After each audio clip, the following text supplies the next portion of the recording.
Ciao Juventini of the world, my name is Giuseppe, welcome on the channel. As every day, we will go and look at the Italian and international paper to see what they are saying about our beloved Juventus. Today we are the 10th of June 2020 and we start with a beautiful day. On this day, in 1961, Juventus beat Inter 9-1. Amazing day. Quick news, but I think it's really important to remember that beautiful day. Probably a lot of us were not born. My father was just born for 1 month, but yeah, important to repeat that 9-1. Beautiful. And then we start immediately with the papers, with La Gazzetta dello Sport. Gioia d'oro, golden Gioia. They're speaking about Dybala because after the CNN interview, Dybala is asking a lot of money. He's asking to the club 15 million euro. I was also reading on goal.com or goal.it that Dybala is asking for 12 million euro. We know that there was a problem because of the COVID-19 situation. A lot of money less. A lot of clubs ask the player to lower their salary at the moment. So 15 million is a lot, but apparently according to La Gazzetta, that's what Dybala is asking. More news on La Gazzetta, not a lot.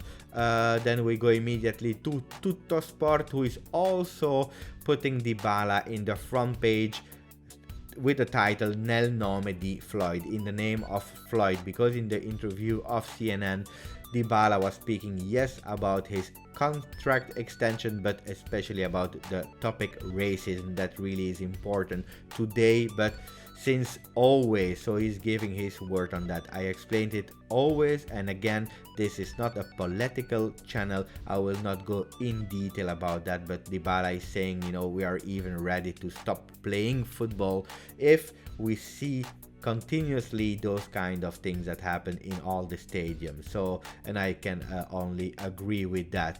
What else do we see on the right side of TUTTOJPORT? We see that Juve riecco le tue strisce. Juve, look, your lines, your bands are back on the shirt, so they are giving it as an exclusivity. Why is that coming? I will explain you, because yesterday we saw Mr. Leonardo Bonucci, who was showing the new Anthem jacket, the black one, the beautiful, amazing Anthem jacket, but it was slightly open and we could see already one black line again, and also the color type that is confirming actually the news we had from Footy Headlines, but also from the big work from La Maglia Bianconera that you can follow on Twitter and on Instagram, because it confirms that the shirt that they were anticipating us is true. So that's why TUTTOJPORT is speaking about that. I can't wait to see that shirt in real life. Let's see. And then we go to Corriere dello Sport. They have two big titles, one about Zaniolo vale oro, Roma trema. Zaniolo is worth gold, Roma is actually scared. Why? Because they are saying, actually Petracchi is saying that they really want to keep Zaniolo at Roma, but the situation at the moment make that if a big offer would arrive for him, around 70 million euro, they will be maybe obliged to sell him. We know that Zaniolo is a big priority for Juventus, so let's see what will happen there. Ex-players from Roma are saying that they want to keep him. It makes sense because it's a talented Italian player.